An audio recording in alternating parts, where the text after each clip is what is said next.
Kalvakuntla కవితపై KCR serious.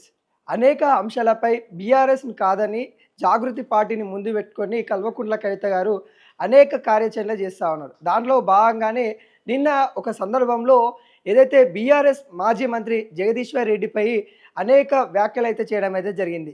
Lilliput leader అని, అతను బీఆర్ఎస్‌కు లేకుంటే తను ఎక్కడని, కేసీఆర్ లేకుంటే తనెక్కడని అలా కొన్ని మాటలైతే అనడం జరిగింది. ఆ మాటల పైన కేసీఆర్ అయితే సీరియస్ అవుతున్నట్టు కూడా తెలుస్తూ ఉంది.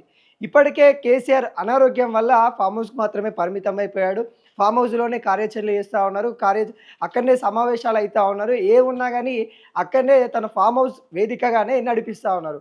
కానీ సొంత ఇంట్లోనే ఇటు కూతురు అని చెప్పుకునే కల్వకుంట్ల కవిత అటు బీఆర్ఎస్ని పట్టించుకోకుండా, బీఆర్ఎస్ కార్యాచరణ పట్టించుకోకుండా, బీఆర్ఎస్కున్న సిద్ధాంతాలను పట్టించుకోకుండా తన జాగృతిని ముందు పెట్టుకొని తన బీసీల కోసం 72 గంటల నిరాహార దీక్ష చేస్తూ ఉంది. అదేవిధంగా బీఆర్ఎస్కి వ్యతిరేకంగా కూడా తన కార్యాచరణ అయితే వెళ్తూ ఉంది. ఏదైతే 42% రిజర్వేషన్ ఆర్డినెన్స్ తీసుకొచ్చినప్పుడు కూడా బీఆర్ఎస్ వ్యతిరేకిస్తే తాను సపోర్ట్ చేసుకుంటూ వస్తూ ఉంది. నేను ఏదైతే న్యాయ సంబంధించిన వాళ్ళతో కూడా మాట్లాడాను, అక్కడ వాళ్ళకి న్యాయబద్ధంగానే ఉంది.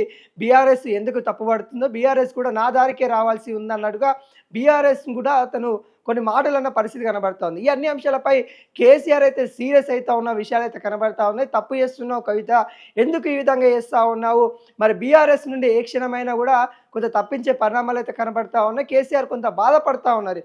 ఎందుకంటే సొంత కూతుర్ని తను ఏమీ అనలేక పోతా ఉన్న పరిస్థితి కనబడతా ఉంది. ఇంట్లోనే ఇలా విభేదాలు రావడం, ఇంట్లోనే ఇలా విడిపోవడాన్ని కేసీఆర్ ఉన్నాకనే ఇలా విడిపోతా ఉన్న పరిస్థితి అయితే బీఆర్ఎస్లో అయితే కనబడతా ఉంది. తాను ఉండి కూడా ఏం చేయలేకపోతా ఉన్నా అనే దానిపైన కేసీఆర్ అయితే కుంగిపోతా ఉన్న పరిస్థితి కనబడతా ఉంది. ఇప్పటికే కవిత గారు అనేక సందర్భంలో కేసీఆర్ గురించి మాట్లాడినప్పుడు కేసీఆర్ అంటే బోలా శంకరుడు, కేసీఆర్ తెలంగాణకి దేవుడు లాంటి వ్యక్తి, మాకు కూడా ఒక దేవుడు లాంటి వ్యక్తి, కేసీఆర్ చాలా మంచోడు, కానీ కేసీఆర్ చుట్టూ దయ్యాలు ఉన్నాయి, ఆ దయ్యాల వల్లనే కేసీఆర్ ఇట్లా అయిపోయాడు, కేసీఆర్ ఓడిపోవడానికి ఆ దయ్యాల కారణమని కొన్ని వ్యాఖ్యలు చేసింది. కానీ ఆ దయ్యాలు ఎవరో అని కూడా తర్వాత మనకు క్లియరెన్స్ కూడా ఇచ్చే ప్రయత్నాలు కల్వకుంట్లకైతే చేసినప్పటికీ కూడా కొన్ని విషయాలలో పైన కేసీఆర్ కూడా మాట్లాడిన పరిస్థితి కనబడింది. కేసీఆర్ని సైతం ఏం మాట్లాడకుండా చేసిన సందర్భాలు కల్వకుంట్లకైతే చేస్తూ ఉంది. ఎందుకంటే సొంత కూతురిపై బయటికి వచ్చి కేసీఆర్ మాట్లాడలేడు, లేకుంటే తన ఇంటికి పిలిచి మాట్లాడదామన్నా కానీ కవిత గారు వెళ్ళడానికి సిద్ధంగా లేరు. లేఖ రూపంలో తను పంపించిన తర్వాత కూడా తాను కూడా ఒక లేఖ రాద్దామని ప్రయత్నించినప్పటికీ కూడా మరి ఆ లేఖను కూడా పంపిద్దామని అనుకున్నారంట కేసీఆర్.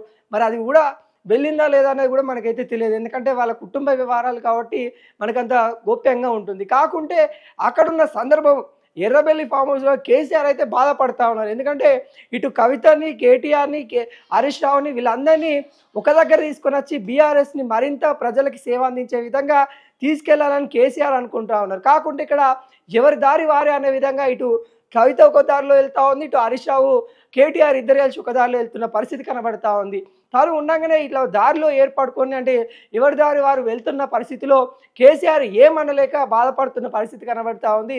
ఇలా చీలికలు అవుతున్న నేపథ్యంలో బీఆర్ఎస్ సీనియర్ నేతలపైన, ఇటు నల్గొండ నేతలపైన, ముఖ్యంగా జగదీశ్వర్ రెడ్డి పైన వ్యాఖ్యలను అయితే కేసీఆర్ ఖండిస్తూ ఉన్న పరిస్థితి కనబడతా ఉంది. తప్పు చేసావు కవిత అన్నట్టుగా తను వ్యక్తపరుస్తున్న పరిస్థితి కనబడతా ఉంది. కేసీఆర్ కూడా అటు బిడ్డకు చెప్పలేక తనలో తాను కుంగిపోతున్న పరిస్థితి అయితే కనబడతా ఉంది. ఇప్పటికే బీసీ ఆర్డినెన్స్ పైన, బీసీ రిజర్వేషన్ పైన కరీంనగర్లో బీఆర్ఎస్ అయితే ఒక సభ పెట్టబోతున్న పరిస్థితి కనబడతా ఉంది. కానీ దానికంటే ముందే కల్వకుంట్ల కవిత జాగృతి నుండి అయితే 72 గంటల నిరాహార దీక్షకు వెళ్ళిన పరిస్థితి కనబడతా ఉంది.